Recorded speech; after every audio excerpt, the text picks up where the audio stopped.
சில பிறப்புகள் வரலாற்றை உருவாக்கினது, சில பிறப்புகள் வரலாற்றை அழித்தும் இருக்கிறது, சில பிறப்புகள் வரலாற்றை ஆச்சரியமடைய செய்திருக்கிறது, சில பிறப்புகள் வரலாற்றிலே நிகழ்ந்திருக்கிறது, சில பிறப்புகள் அழிந்திருக்கிறது. என்றாலும் எல்லா பிறப்புகளும் வரலாற்றில் நிகழ்ந்திருக்கின்றன. ஆனால் ஒரே ஒரு பிறப்பு மட்டும்தான் இயேசு கிறிஸ்துவின் பிறப்பு. அல்லேலூயா.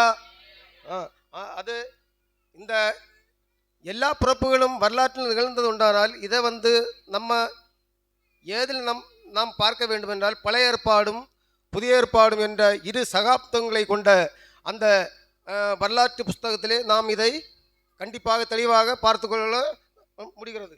இயேசு கிறிஸ்துவின் உன்னத நாமத்தில் உங்கள் அனைவருக்கும் இந்த கிறிஸ்துமஸ் நல்ல நாளில் வாழ்த்து செய்தியை நான் கூறிக்கொள்கிறேன்.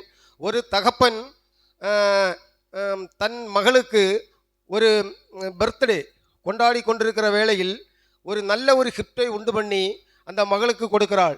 அப்போது அதில் உலக பிரகாரமாட்டுள்ள நல்ல வண்ணமயமான அந்த பேப்பர்ஸ், நல்ல வண்ணமயமான அந்த கலர்ஸ் கொண்ட அந்த பேப்பர்களை எல்லாம் கொண்டு நல்ல அந்த பொம்மைகள் வடிந்த அந்த அந்த பொக்கிஷங்களை கொண்டு அந்த பார்சலை உருவாக்கிவிட்டு அதனுடைய உள்ளில் ஒரு அவள் அந்த மகளுடைய அந்த கைக்கு தகுந்த மாதிரி, அப்படி என்றால் அந்த விரலுக்கு தகுந்த மாதிரி ஒரு வைர முத்து பதிந்த ஒரு மோதிரத்தையும் அது உள்ளே வைத்து அந்த பொக்கிஷத்தை அந்த மகளுக்கு கொடுக்கிறாள்.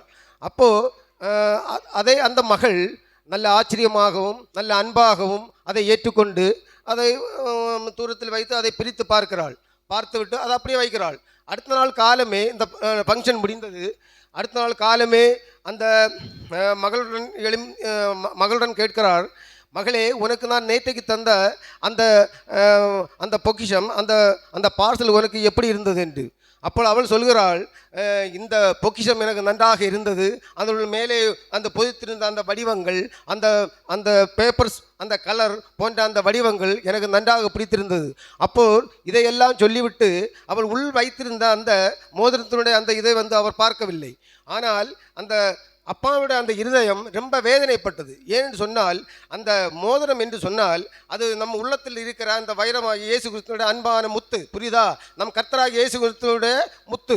அந்த முத்தை அவள் பிரித்து பார்க்கவில்லை. அந்த முத்தை அவர் பிரித்து பார்க்காத காரணத்தினால் அவள் ரொம்ப வேதனைப்பட்டு அவளிடம் கேட்கிறாள், அப்பா, நீங்கள் கொடுத்த இந்த இந்த பார்சல் எனக்கு நன்றாக பிடித்திருந்தது, ஆனால் இதில் உள் இருக்கிற முத்து எனக்கு அவ்வளவா இதாகவில்லை. அப்போது நாம் ஒரு கணம் சிந்திக்க வேண்டும். இந்த உள்ளில் இருக்கிற முத்து என்றால் நம் ஆண்டவராகிய இயேசு கிறிஸ்து நம் உள்ளத்தில் முத்தாக இருக்கிறார்.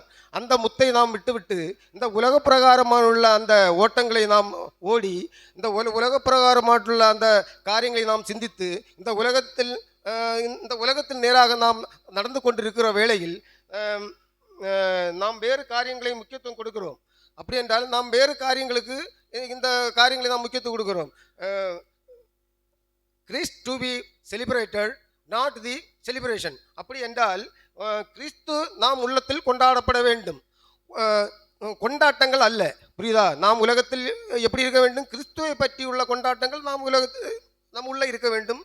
கொண்டாட்டங்கள் நம்ம இருக்கப்படாது. இந்த உலக பிரகாரமான கொண்டாட்டங்கள் எல்லாம் அதெல்லாம் இருக்கப்படாது. நீங்கள் போகிற இடங்களிலும் வருகிற இடங்களிலும்